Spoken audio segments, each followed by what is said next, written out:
Hi, I'm Greg Rachowski from Neuropathy and Spine. With me from our clinic is Dr. Sarah Logan. We are here to do a podcast about doctors in the Charleston area that do something a little bit different. How I first met Dr. Bauerschmidt here, who is the co-founder of Deeper Healing, along with Danielle Howley, co-founder. And how do you come up with a chief marketer, chief do everything, make sure everything is running smoothly person? We first met at a dinner party for a mutual friend, and I was drawn to this guy because he sounds as weird as me. And we decided that we were going to start a podcast to let people. In your case, it's not just in Charleston, even though we're reaching Charleston, because as you guys are going to explain, you guys reach literally the world. But I want people to get to know you guys a little bit. You have a fascinating story. He is not your typical medical doctor at all. And everybody usually in this space has their own personal journey. So Dr. B, let's hear what happened to you. Oh, geez, that's a long. I'll give you the Reader's Digest abridged version. I graduated medical school in 1979 from the Ohio State University College of Medicine and entered residency in family medicine in Greensboro, North Carolina at Cone Hospital, and went on to spend the next 22 years in the practice of emergency medicine. And then one day I found out I needed my own services as I was driving home one morning and got rear-ended by a plumbing truck on I-95. And of course, being a card-carrying member of the Church of the Medical Orthodoxy, I went to the neurologist and the neurosurgeon and the physiatrist and had the long and short-acting narcotics and the muscle relaxants and the anti-inflammatories and the physical therapy and the epidurals and the trigger points, and I was getting nowhere. And they said, well, listen. How old were you at this time? Well, this was 2004. Okay. So, I'd been in practicing for over 20 years. Okay. Pretty well years, set actually. Pretty well set. Oh yeah, right. There was I was just. My now wife would come over and say, "Why do you have those Glade plugins in? And why do you have Advil?" And I go, "Because that's what everybody does." And what's wrong with you that you think that's wrong? So at any rate, I wasn't getting anywhere, and they said, "Well, listen, we'll do this very simple percutaneous nerve decompression thing." And I went, great, surgery always works when medicine fails. And they said, and really good news, less than 0.5% chance of anything wrong happening. And I went, super. And I was great for about a week, and then the pain got so bad, I could not get off of the couch without assistance. I couldn't roll over hardly without excruciating pain. They threw me in the hospital and put me on the morphine drip and gave me shots of Ativan in between just to keep me calm. And while they figured out that what I really had was now an infection in my disc in my spine, a discitis and osteomyelitis. They said, listen, we're just going to give you antibiotics for 6 weeks and you're going to be all better. Well, they gave me antibiotics for 6 weeks, but I was anything but all better. I was actually feeling worse than when I had started. And it was right around that time I happened to run across a guy that I used to work with in the ER, Dr. Mark Rosenberg. And he'd left the ER to start an anti-aging practice. And he said, Mike, let me give you some IV vitamin C. And I looked at him dead in the eyes and said, Mark, I thought you were a doctor. He said, I am. What have you got to lose? So I rolled up my sleeve, and after the third... Isn't it funny that you wouldn't question morphine? No. But you would vitamin C? Yeah. I mean, yeah, it didn't make sense. That's how we were taught that way. And that's what we're taught to do. You have a diagnosis, you prescribe a drug. Diagnosis of pain, have a painkiller. And don't get me started down that rabbit hole. But that really is, in essence, what I came to question about medicine. And the bottom line is the IV vitamin C worked. I wanted to learn more about vitamin C by going out and staying some time at the Reardon Clinic and learning what they did. And I said, they're not doing anything special. They're just listening and talking to people and trying to figure out what's wrong. I can do that. And so in 2009, I hung up my shingle in Fort Lauderdale, Florida for full potential health care, and kind of went through this whole thing about let's fix the hormones, fix the gut, balance the hormones, life will be great. Well, it was to a point, but there's still about 20% of the people that just weren't getting any better. I mean, let me ask you this. So it sounds like you went from the model of get a diagnosis, open the Merck manual, give what the Merck manual says. You went to actually listening. Not that other doctors don't listening, but it sounds like you were listening at a deeper level than maybe you were, and you were trying to go more upstream of where the problem would be. Exactly. And it sounds like that was, at the very least, that was your first step in your evolution towards where you are today. Correct, yeah. And it took a car accident. And it took a car accident and morphine and all to do it. Just little suggestions from the universe that said, hey, pay attention, I'm trying to teach you here. Yeah, God's got a little hammer and a big hammer. That's right. He needs a big hammer with you. I needed a 2x4 upside the head. It's like, all right, so you're doing this for a little while. So, you're treating guts. You're helping with balancing hormones. You're seeing enough results that you're happy, but not enough. Not enough. And then I came across this thing about from Dr. Walter Crinnion, who was a naturopath, about environmental medicine, and I went, what the hell is this all about? And it was all about, the reasons that we become sick, not just how we get sick. And so I spent basically the last 20 years, since 2004, in this journey, and now it's been kind of refined down to, based on another book that I read a few years ago by Dr. Albert Szent-Györgyi. If you're familiar with that name, he's the guy that discovered vitamin C. He's a biochemist that actually, this is the compound that we're calling vitamin C. And he was talking about life. How does life, why is it that we exist? How is it that we can exist? Because we sort of defy the laws of physics. You had physics in college before. Yeah, no, I had to pass it. I got my letter of acceptance medical school before I took physics, and it said, contingent upon you passing physics. I went, I can do that. I can pass anything. I'm in. So I thought I'd never have to deal with it anymore. I was wrong. But the first law of thermodynamics is energy cannot be created nor destroyed. You can manipulate it. So you can take heat and add it to water and create steam and move an engine. Well, according to that first law, then you should also be able to reverse that process and take that engine and convert it into steam and back into water and heat. But it doesn't work that way because of the second law of thermodynamics, or entropy. And that is, everything moves to a state of maximum randomness, minimum free energy. So in the case of human beings, that's how we end up being a little pile of minerals and a water vapors kind of scattered throughout the universe, ultimately. So how is it that we keep from becoming that now? It's because of how we manipulate energy. We can't create nor destroy it, but we can change it. And we change it through the magic of biochemistry, which is something else I thought I would never have to deal with again after I graduated medical school. And we can take 1 molecule of glucose and turn it into 36 molecules of energy through this thing called the Krebs cycle, and through the very basic reaction called redox, reduction oxidation. Well, the very nature of reduction oxidation is a reducing agent can donate an electron. An oxidizing agent can accept one. But in that process, the reducing agent now becomes oxidized. But every time we do that, we spin off a molecule of ATP. So you kind of go, well, why can't we be perpetual energy machines? And it's simply because every time we create that molecule of ATP, we're creating a little rust particle, an oxidizing agent. So we are slowly rusting. We cannot control the fact that we're going to rust. We can only control the rate at which we rust. So what are the factors that are involved in that? Because if you understand that, then you can understand how we're getting sick. Okay?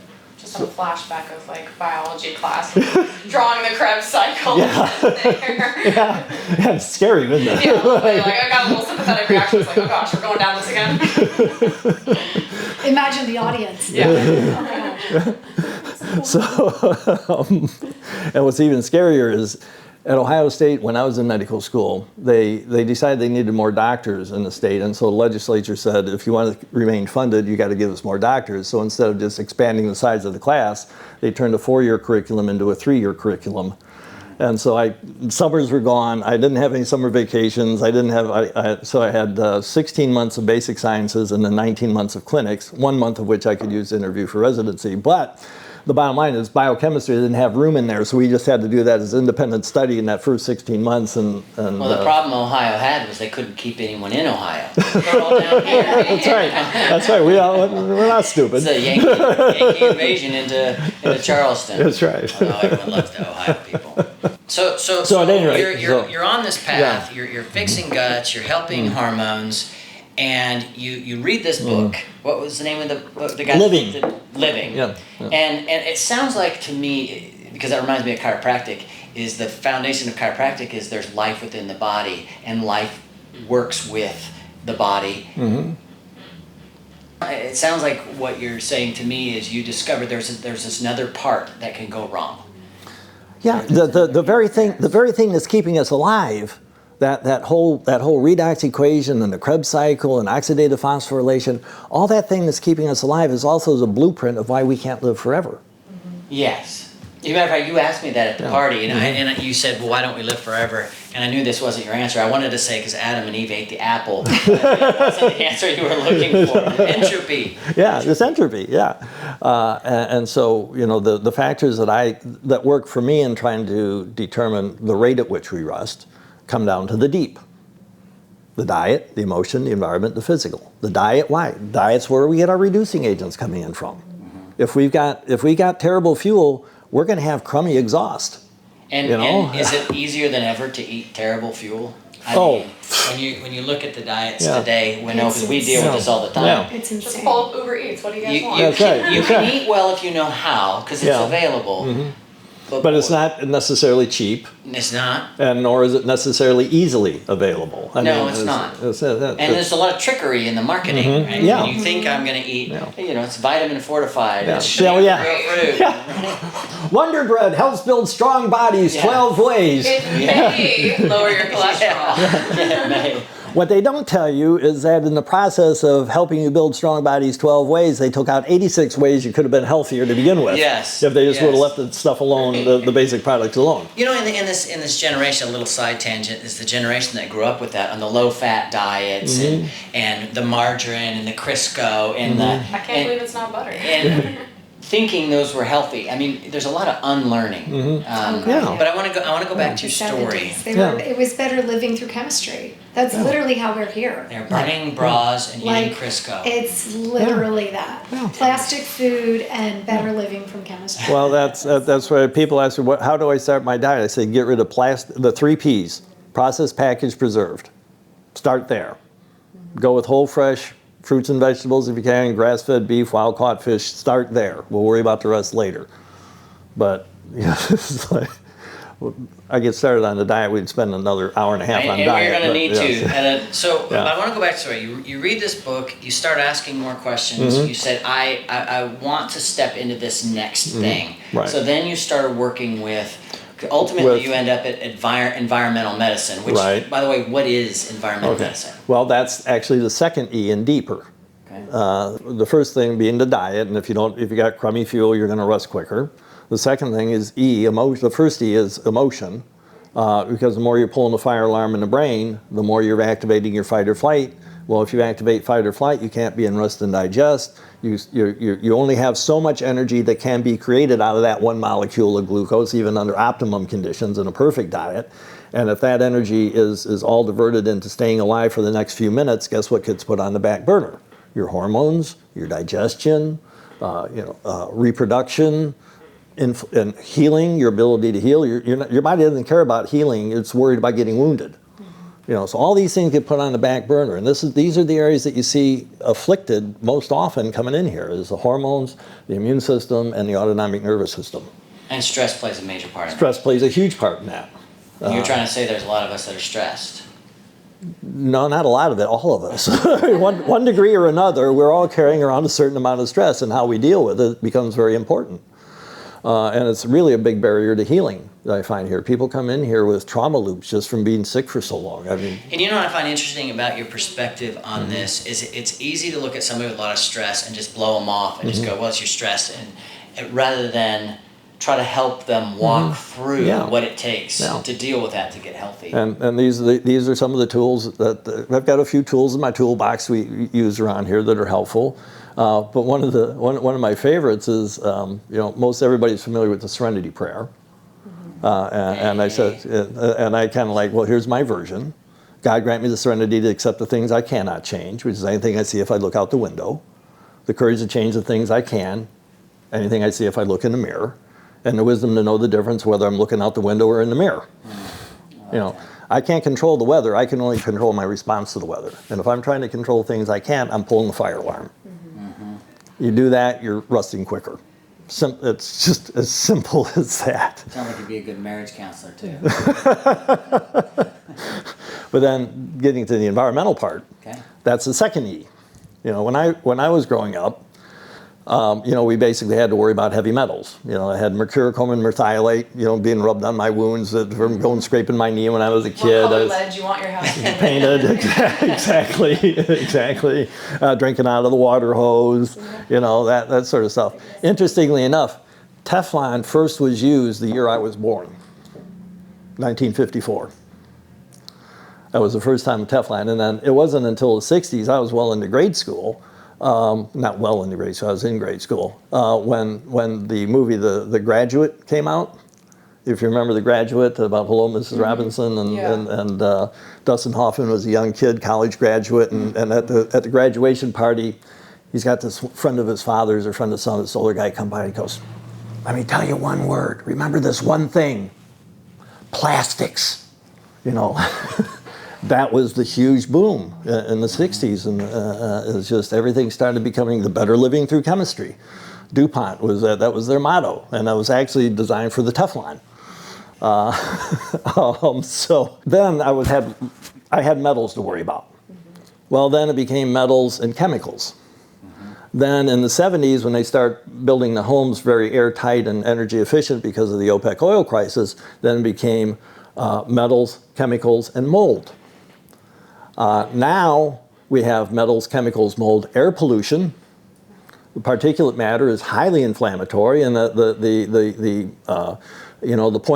3 ppms and the 2.5 ppms and the 0.3 ppms are the things that will instantly. 0.3 ppms will get through your lungs. They don't get filtered by the sinuses. They go directly to the lungs, into the bloodstream, and disseminated throughout your body.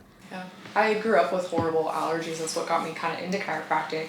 And I just went back home, and like my allergies always go off back home in California because of all the pollution. I just start sneezing again and everything. And back here, no problem. Other places, no. But it's just, it's getting terrible out there. We had a patient just come up by the wildfires. Oh yeah. Just the wildfires. She just went off. It was mold and the smoke. Yeah. So now we've got metals, chemicals, mold, air pollution, EMFs, electromagnetic frequencies, are this generation cigarettes. They're killing people, and they just haven't realized it yet, and the industry is fighting tooth and nail to keep you from knowing about it or believing it. And then lastly is You're talking about like cell phones. The cell phones and Wi-Fi's and 3G, 4G, 5G. I don't know what the next G is, but it ain't going to be pretty. Okay. I mean, we are being bathed in non-ionizing radiation. I have to admit, there was a time where I thought that was a little bit weird. Mm-hmm. But you pointed out I'm weirder than you, so. Yeah, but the longer I've heard it, like, you know what? I bet that's true. It makes sense, even if it's your first time hearing it. I think you're going to find it. Yeah. And we know how it happens. We know that the EMFs interfere with the voltage-gated calcium channels on the cells. These gates open up, calcium floods in. Guess what floods out? Peroxynitrate, nitric acid. I mean, this is stuff that is highly inflammatory, highly rusting. These are very rusting agents, and it will accelerate your demise. And then lastly, the spike protein, and I swore I'd never say this, but the mRNA vaccine has taught your body how to make a spike protein. Well, the spike protein we know interferes with the messaging system that tells your body how to make a critical thing called glutathione, which your body needs in order for you to dump toxins. Well, so now you've interfered with the message from the head office getting down to the factory floor that says, make more of my product. Well, when you're faced with decreasing supply in the face of an increasing demand from our ever more polluted world, it's a recipe for quicker rusting. Even Lancet, the very respected British Journal of Medicine, in 2018 published an article on environmental impacts on health and concluded that 25% of worldwide deaths were caused by pollution. Not pollution contributed, pollution may have had a role. 25% of the world's people died because of pollution. That's environmental medicine. Okay. I want to add something to that because I talk to all the people nationally who are trying to come to deeper healing.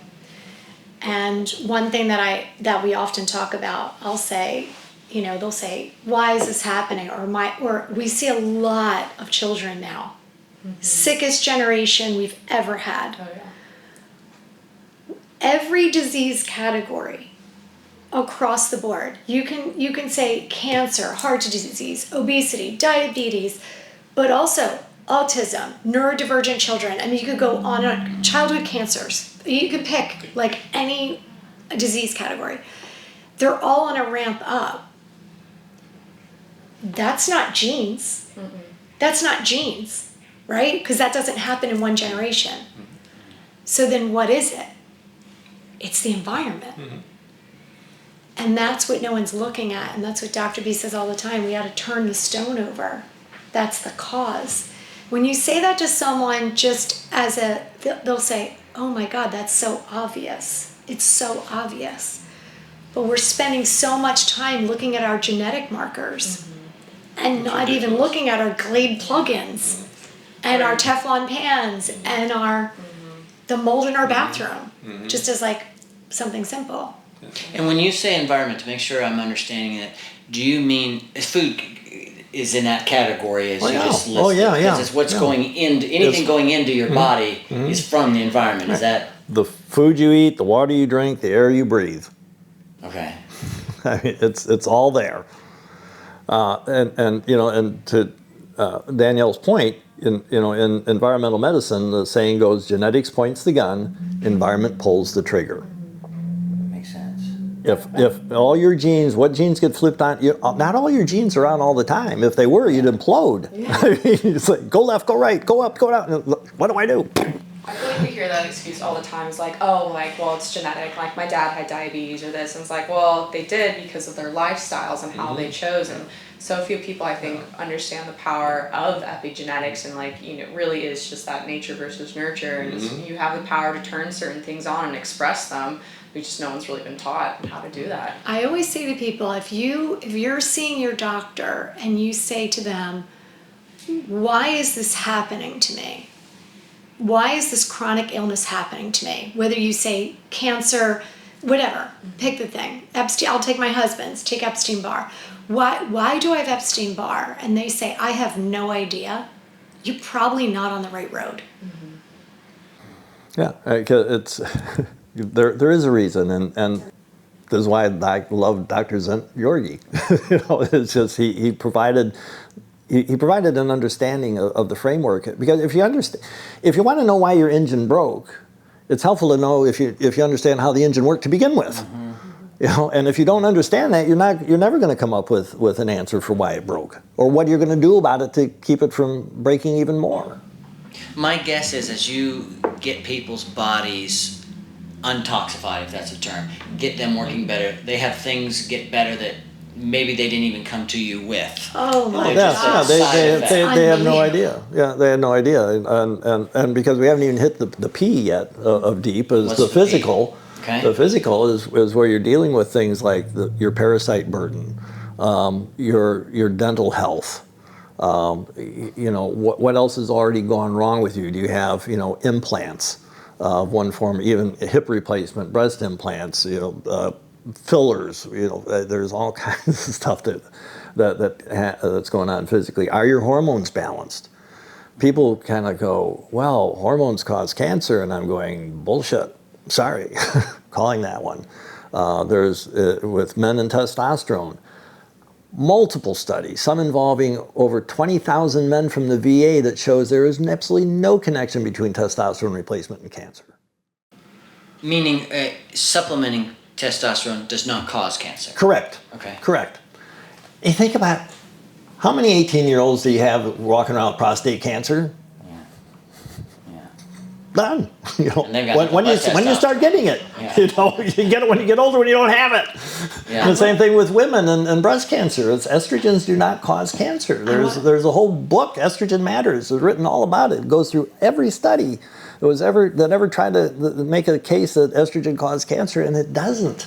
Unless, correct me if I'm wrong, unless you're taking the medication that had things in it that were not natural, like the Premarin. Oh God, yes. Yeah. I mean, You need bioidentical hormone replacement. Yeah, I mean, you know how they came up with the name Premarin? No, I know where they get the from the source. Pregnant mare's urine. I'm a horse guy, so I know they collect it from horse urine. It is pregnant mare's urine, and so horse hormones are about 20 times more potent than human hormones, and B, you're taking horse urine. They literally catch the urine from these pregnant mares. That's right. Wow. And then use it. It's amazing. Well, and this goes back to this goes back Whoever thought of that one? This goes back to ancient China. And they would collect from young men and young women their urine and dry it, and then use that as their elixirs for extended life and sex life and libido, and so hormones are your cellular messengers. Mm-hmm. They're telling your body what to do, when to do it, and how to do it. If you don't have your hormones, it's like, oh, I've got all these workers from South Carolina DOT that are out there to fix my shoulders and pave my roads and fill my potholes, but nobody's telling them what roads to go fix. I want to follow up to something you said that took us down this hormone road, which is very important. You said when they come in with something in particular, do other things turn around? And I find everyone who comes in here, they're on the downward health spiral and they know it, right? They're like, I'm getting to a very scary place. I need something to really help me. The upward health spiral is never talked about. And that's what we see in here all the time. And when they're coming in with their intake, this is always what happens. They give their number one pain point, which could be, I hate this rash. Or, whatever their thing is, I'm chronically fatigued, and that's the only thing I want help with. But then, so you have no other symptoms. No, then you get their intake. Yeah. It's like, but what about the 38 other things that you're having problems with? But they're just so focused on their biggest pain point. And I'm like, well, the good news is we're going to help with all these things, because we normally treat the body like a box of gears.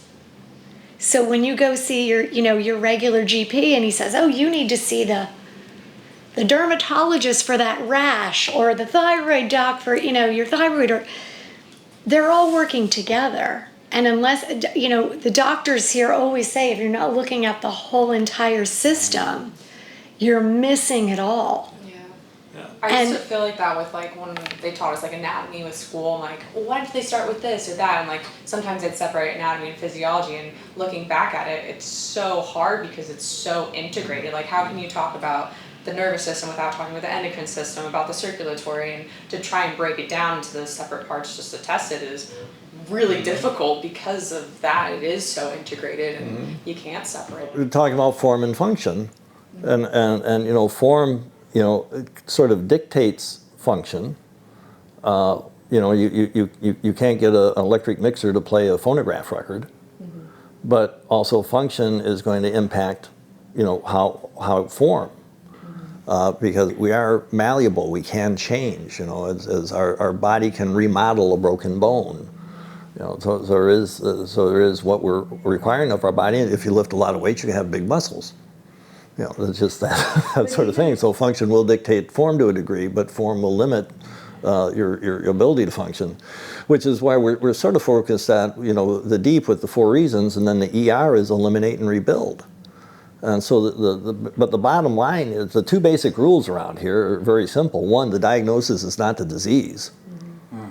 The diagnosis is the name we give something, so everybody else can write you a prescription. I think that's an important part, and I think that separates everybody that's kind of in this alternative functional, see the whole body space, and it's growing. I think COVID was rocket fuel to, at least from my perspective, growing.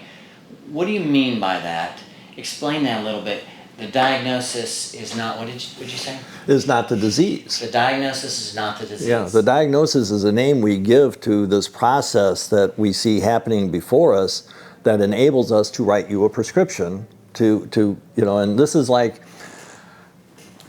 you're a dock, and you're standing on a dock down in the marina. So you're a dock on the dock. Okay. Guy comes rowing up to you in his rowboat. Goes, hey, doc, my feet are wet. And you go through your differential diagnosis. So, well, is it raining out? Nope, not raining, been dry as a bone. How are the waves out at sea? Are they breaking over your bow? Nope, nothing's breaking over the bow. Well, did you couldn't wait and you just kind of wet your pants here and they kind of drip it? Nope, not that either. He says, well, your boat's sinking, here's a bucket. Come back, bail the water out and come back in 2 weeks, let me know how you do. So the guy rows away and says, thanks, doc. And he comes back 2 weeks later and says, doc, my feet are still wet and my ankles are now wet. And he says, you need a bigger bucket. I just so happen, just fresh out of the factory, right out of that pharmaceutical company, we got the newest, best bucket that will bail more water per bucketful than any other pitcher ever available. And it has studies to prove it. Come back in 2 weeks and let me know what happens. Rows away, thanks, doc. Never comes back. Find out later you drowned at sea. Did the doctor do anything wrong? No, but he didn't quite get to the cause. That's right. He says, yeah, he did exactly what he was trained to do. He made a diagnosis and he gave you a prescription to fix it. Where the hell's the leak come from? Yeah. If you don't find the leak, you're wasting your time bailing the boat. You're going to sink anyway. Just delay how long it takes. Just a matter of time. Just a matter of time. And if I was talking to someone on the phone and they said, how is deeper healing going to be different than all the other things I've done? Because they've done sometimes 20 different practitioners by the time they're calling us. I'll say the biggest differential is we are going to dive deep to figure out what is going on underneath what's underneath, which you guys saw through the tour. We don't leave a stone unturned. We're looking at everything, all the way back to birth, sometimes before birth.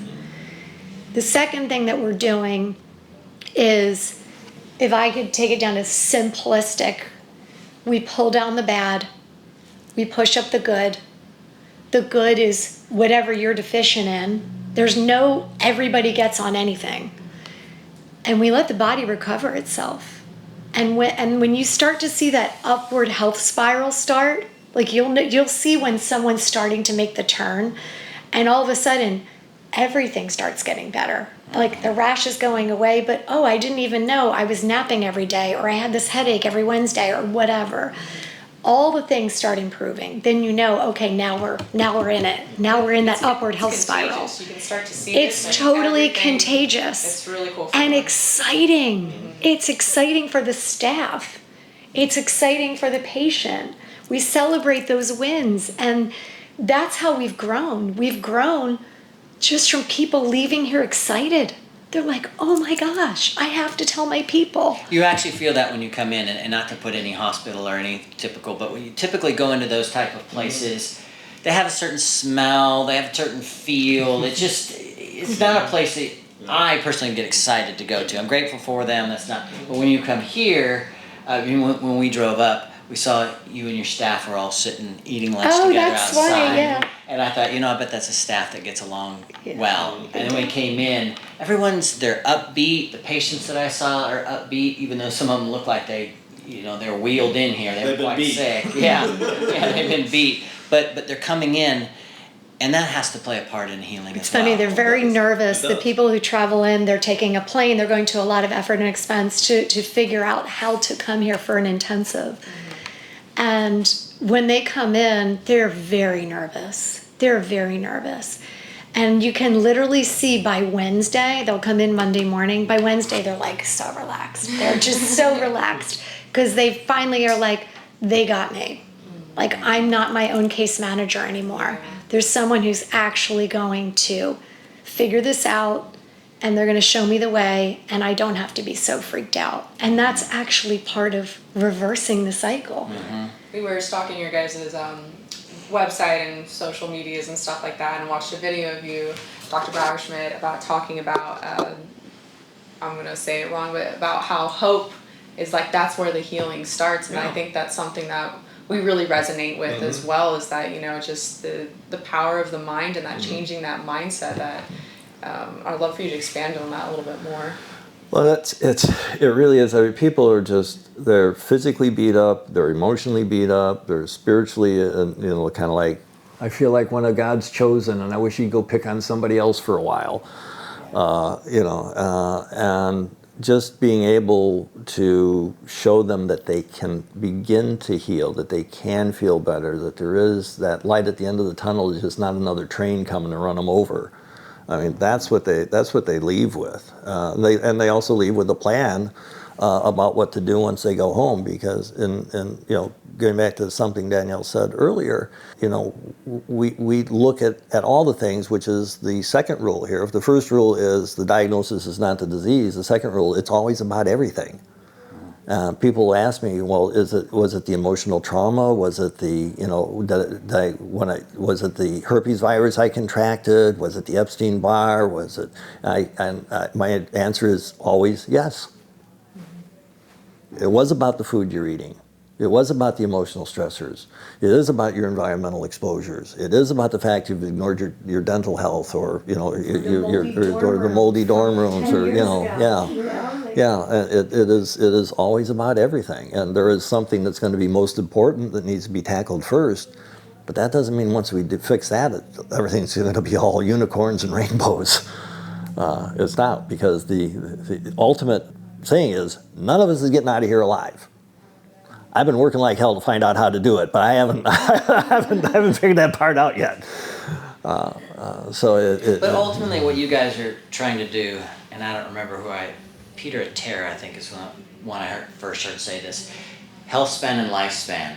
We want them to kind of be as close as possible, meaning I'm not promised tomorrow. I might be dead tomorrow from some strange, but I don't want to be half dead for the next 20 years. Exactly. I want to, certainly not from decisions I made that I could have made better decisions, better habits, and had more life. Yeah. And it sounds like that's what you are doing. You guys, people that have lost their health span, you're getting it to match their lifespan. As best we can. And maybe even extend their lifespan. Yeah, as best we can. As best as possible. Yeah. It's funny, even when we talk about, people say, like, I wish my insurance would cover functional medicine just as a category, or all these things that I want to do. And I experienced that myself when my husband was really sick for a long time. It was always out of pocket. But then when you really break it down, even mentally, what is a day of life worth? What's a month worth? What's a year worth? What's a year worth when you're 8? What's a year worth when you're 40? Your health, if you don't have your health, You have nothing. you have nothing. That's right. Literally. And how much time, if I can shorten anybody's suffering from just what I learned on my own long, hard, dark road. Same for Dr. Big, long, hard, dark road.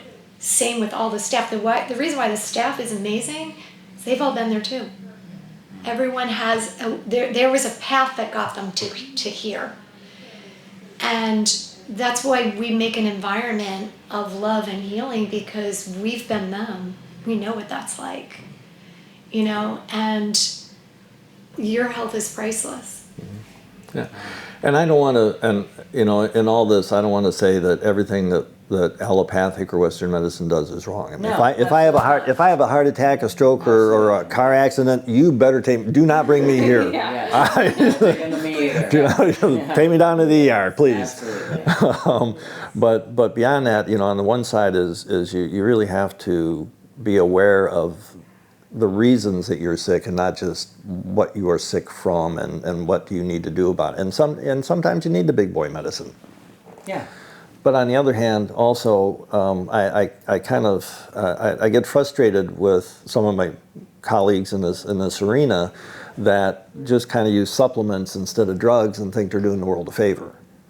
They're just doing practicing the same principle of Western or allopathic medicine without looking for the reason. Yeah. And so I hope that the message I want to get across to your audience is it is necessary to help you in the short run, but it is not sufficient if you want to be healthy in the long run. You got to know how you got sick, and if you know how you got, the whys behind your illness, you're going to be in a much better position of being able to do something long term about it. I mean, we have been fortunate enough to see things that I was taught shouldn't happen, like reversing rheumatoid arthritis. I mean, RF positive, rheumatoid factor positive. I cannot shake your hand. It hurts so bad. Arthritis. Methotrexate didn't work. Prednisone didn't work. Nothing else worked. Cleaned him up, rebalanced the immune system, and not only does all his pain go away, but his RF factor went back to normal. Wow. Wow. Isn't that amazing? Seen ANAs reverse. Thyroiditis. Antibodies now negative. It's possible. My own husband had a virus that if you went on WebMD right now, it says no treatment, no cure. He's been better 5 years. So many people come in here with diagnoses that are no treatment, no cure, and they reverse it. That's because the diagnosis is not the disease. And you I'm do glad you're saying that. that again. You do that not because you're treating the virus, but you're giving the body what it needs so it can do what it was designed to do. The virus is not the problem. The virus It's the environment it's the crapped up immune system that's not able to keep the virus. You're never going to get rid of EBV. You're never going to get rid of that chickenpox virus. It's there. What keeps it under control is your immune system. If you got shingles, if you got chronic Epstein-Barr, you got chronic Lyme, you put chronic in front of anything, and I'm going to tell you it ain't that. It is your immune system that's failing to respond. And why is your immune system not working? Well, let's go back to the diet, the emotion, the environment, the physical. What do we need to eliminate? What do we need to rebuild? This goes back to the germ theory. Like, if one germ is so bad for us, like, Why is it's, everyone how come it's they all kill about, everybody? yeah, it's all about the environment. Yeah, it's just like I think it's staph. Like staph A, it's great for your skin, lives on it. As soon as it gets inside, not a good environment. Not so friendly. So explaining that to people is very important because I'll always say to them when we're onboarding, it's an onion to unpeel. Yeah. I don't know what your onion's going to say because that's where you can tell me X, Y, Z, and I'm going to put that in your chart. But I can tell you the doctors are going to go way deeper than X, Y, Z. And so I can say if it makes more sense to explain just one, here's Marty Epstein-Barr, but what was underneath his Epstein-Barr was his mother's death and very high heavy metals. And all of those things had to be addressed. The virus had to be addressed, the metals had to be addressed, and he had to get over his mother's death, and then he was better. So it was emotion, it was toxins, and it was viral. But all of the patients have stories like that. They all have stories like that. It's an onion to unpeel. And that's what the practitioners here at Deeper Healing are amazing at, is unpeeling the onion of what's actually going on. And then how do you reverse it? So let's say someone's watching this. They say, all right, nobody's been able to figure out. I need to go to Deeper Healing. And for those of you that are local, we're on Daniel Island, one of the prettiest places in one of the prettiest places already, Charleston. People come from all over the world to vacation here. This is what's been named, unfortunately to us, it's been named like the #1 place in the world to live. For the last 10 years. 10 years, and people keep coming in. We're like, now that we're here, no more. But too much traffic. But it's not only a beautiful city, this clinic is amazing. I mean, going through the back room and how you guys control the air and the water and the EMFs and the paint on the doors. And I know, I always this have place to is show so everybody special. that. Because I'm like, here's the utility room, and let me tell you. I was why it's impressed exciting. with your invention and whatnot, but when I went in the back room, I was really impressed. But if they're in Charleston, it's easy because they just got to come over here. But let's say they're not in Charleston, because I saw on the map when we walked in, you guys have pins, people from all over the country, all over the world. Let's say they say, you know what, I trust that you guys, I want to figure out, what do they do? What's the next step? What can they expect? So outside of the United States, they do a virtual appointment, Zoom, and they make their plans to come. So you guys talk to them first? Oh you yeah, get a yeah. Zoom, There's they an get entire onboarding process, and I think one of the coolest things. I think you guys should even do it. We have a wonderful questionnaire that you fill out, the front of it is just like what's going on. The back of it is all environmental exposures from birth. And people fill that out and they're like, no one has ever asked me these questions. It's very informative just to fill out our paperwork. But then, so we're licensed in 5 states: Texas, Indiana, Florida, North Carolina, South Carolina. No barriers to entry. So say that one more time, because you said it kind of quick. Sorry, Indiana, Texas, Florida, North Carolina, South Carolina. Anyone who lives in those states is literally no barrier to entry. They can come do a remote and we can get going. They don't even have to come here, is what you're saying. They can do their virtual. We're licensed. Okay. For the other 45 states, and we've seen people from almost all of them, they can do a virtual with one of the practitioners, and then we need to make the plan for coming in. And whether that is, the practitioners will say what they recommend, whether that is come in for testing. We've had people who just come in for testing. We've had people who come in for our intensive stay and heal program. I would say 90% of them come in for 2 weeks. We've had people come in for 6, depending on the severity. And a lot of times the doctors will say, this is definitely, 3 to 4 weeks or beyond. This is a very serious case. 90% of them are 2 weeks, and they do really, really well. They move the meter huge. That's like a vacation. So they can fly in, having Do they stay here? And they stay here. Yeah, they stay here. Well, not here. No, not in You guys haven't opened a hotel yet? We have the whole program very well organized with accommodations, with things to do, and like the whole thing. It's very, very organized. Food, where to go, all the stuff. You help them figure out where to stay. We have a whole stay and heal program that we've organized. I would say 80% of them stay at the hotel that is walking distance. So if they have a gap in their day, because they have a very intense day, they'll just go back and take a nap. It's real easy. Daniel Island's nice for the patients because it's very walkable. Yes. Everything's kind of right here. Yeah. Walk down to the water. They can walk down to the water. Go to a concert, it's a beautiful place to go. Some people are like, can I come for my stay and heal and work remotely? I'm like, please don't. Please come and just heal. Just take the 2 weeks. Yeah. If they need a family medical leave letter, we'll write it. We are very organized on our side to make it work for them. Anyone who wants it, we want to make it happen for them. We have a foundation. We fundraise for people who can't afford it. We have financing for people who want to spread it out. We bend over backwards to help anyone get deeper healing if they want it. And let's say somebody, me, no You're big healthy. symptoms. I'm healthy as far as I know, but that doesn't mean I am. Mm-hmm. It just means I don't have a diagnosis or symptoms. What if someone says, you know what, I want you to take a look and see, is there things I need to Interesting prove? you should mention that. I'm so excited about this question. So I want to inspire everybody who's hearing this, because a lot of people have this impression, which I understand, that I'm not sick enough to go to deeper healing. But the reality is, and I love when you say this, that Dr. B always says, I want to heal them, but I actually want to help all the other people never be a patient here. Let the parents make good decisions for their children. May they make good decisions in their home. May they filter their water well. Stop spending money on crap that's making us sick. And it's so true. So one of the biggest missions we have is never come to deeper healing. Please, never need to come here. I want to be put out of business. Yeah, may we have to close our doors because everyone's well. I will be so pleased. Yeah, I'll find another job. Yeah. Most I'll go people do retire something at else. your age, you start a new clinic. I know.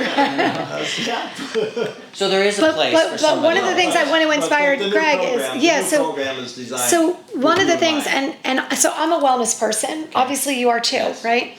So I'm in here and I do all the things. I've done all the things for 25 years. I've educated myself and made a lot of changes. So when I'm in here and I started seeing children, lots of children coming in here getting very high heavy metal testing, and I started going, well geez, I'm 50. Like, what are my medals going to be? But I'm like, I'm a wellness person. I'm probably fabulous. So I get my medals tested. I have lead off the charts. I'm a suburban mom. I don't work in a factory. I'm not a veteran. I have no occupational reason to think that I would ever have high lead. This is just living in America for 50 years. But the bottom line here is that the program that she's all excited about is what we want to do is, I can't technically, I don't want you to come in here and say, I'm dying of COVID, what can you do for me? Well, I can't do anything for 2 weeks because I don't have any appointments and you're not a patient. Yeah. So we want to set up a program where it's sort of a wellness program where you come in and you come in for the initial visit. We do all the testing that we do on anybody. So we're looking at your mycotoxins, we're looking at your metals, we're looking at a comprehensive review of your hormones and your inflammatory markers and blood work. And then give you, it's like, this is what I think, this is what I see from your intake form. These are the areas you need to be concerned about. You don't have anything major going on now, but listen, if something happens this week, you get COVID. Give us a call. We'll get you in here for an IV because you're already established. You're a patient. We're going to give you, a percent off. You're going to be a member of Deeper Healing. Okay. And then you're being proactive. You're literally saying, like, so many people spend hundreds of dollars every month just on supplements that they don't even need. Mm-hmm. I mean, people come in here literally with a laundry bag, and I see the practitioners going, nope, nope, nope, nope. You don't need it. Never needed it. This is a lot of junk. Just even that, like, what am I deficient in? What are my toxic exposure levels at 50 years old, at 40 years old, at 12 years old? We're seeing it. It's already here. And if I clean those up, will I have a longer life? Probably. Will I have higher quality life? Yes, you will. I know if I don't deal with my lead, I'm going to have a host of problems as I age. I have to get ahead of that. I would have had no reason to ever test my lead. And I know that if I'm having high lead with my lack of exposures, so is everyone else.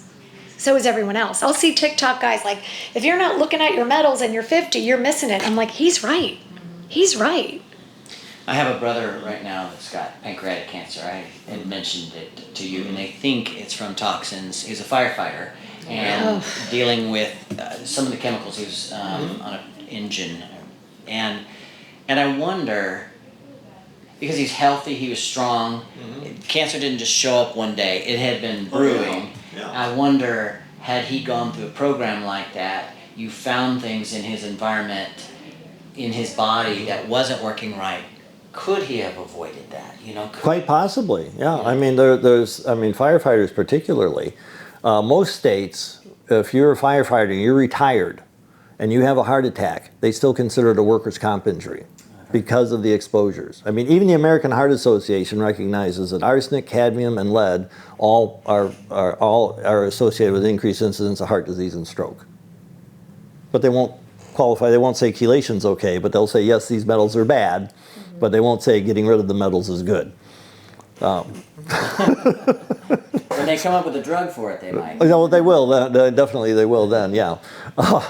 So you just to kind of summarize that and bring this together, you guys are also looking at targeting people that are symptom free, because in wellness that doesn't necessarily mean healthy, exactly. and they can come in and then again.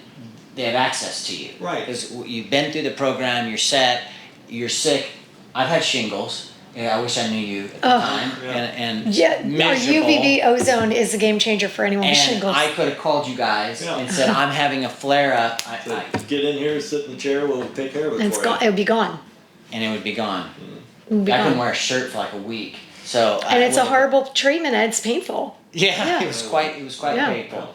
So I think that has tremendous value, and I hope that even the Charleston community will understand even that. To take it another step further, like Dr. B says all the time, like we're seeing an epidemic of fertility problems. He wishes women who wanted to have children had the wherewithal to know they have to cleanse. Clean your body before you have the next generation, because it's rolling downhill from grandmothers to mothers to babies. And the reason we're seeing the sickest generation of children It's because it's rolling downhill. He always says, we didn't used to see babies with eczema. How many babies are born with eczema? To everything. And then what do? I had a baby with a horrible eczema. They put them on steroids and steroid creams. Or the amount of kids that are like on ADHD medication, like under the age of 12 or something. It's 40% of third grade. They're all can't sit in a seat, can't focus, learning difference, neurodivergent. How about if you give them some clean air, clean food, clean water, and get rid of the fluorescent lights? Might help. I mean, studies years ago, even before I was involved in functional or environmental medicine, just changing from the typical fluorescents to daylight bulbs, classrooms calmed down. Wow. So if there's a mom watching this, a dad watching this, and they say, you know what, our kids, we want them checked, we want to catch anything now, they could actually bring a family. We see kids all the time, and inevitably what always happens, this happens all the time, is I call it the same with the symptoms, the biggest pain point. My biggest pain point is my 14-year-old, I'll make it up. 14-year-old comes in, moms, dads sit in on the consult, and they immediately go, we need everybody in here. It happens all the time. Because they're like, wow, no one has ever done this for us. Or the mom comes in for a stay and heal, like we have the Memphis family. Mom came in, 6 months later, son came in, 6 months later, dad came in, and they're like, and they all had totally different issues, and they all got reversed. And it was like, so it can be wide ranging. It's not like, one thing. It's always the onion to unpeel, and everyone's onion's really different. Well, that makes sense. I've been really excited. I think I've enjoyed this more than I could have expected. And you guys, your passion is contagious. We're excited. You help us learn. And I really hope the people of Charleston and the rest of the world get to know more about you. And we need more docs. Thank you. And teams like you guys. I know it is funny when people locally find out about deeper healing. They're like, what? Where has this been? Because the people who live here don't know about it. They don't. They really don't. Well, we hope to change that. Thank you very much for exposing it. Appreciate it. Thanks so much. You guys are fun. Thanks, guys. Thanks for coming by. Yeah, thanks.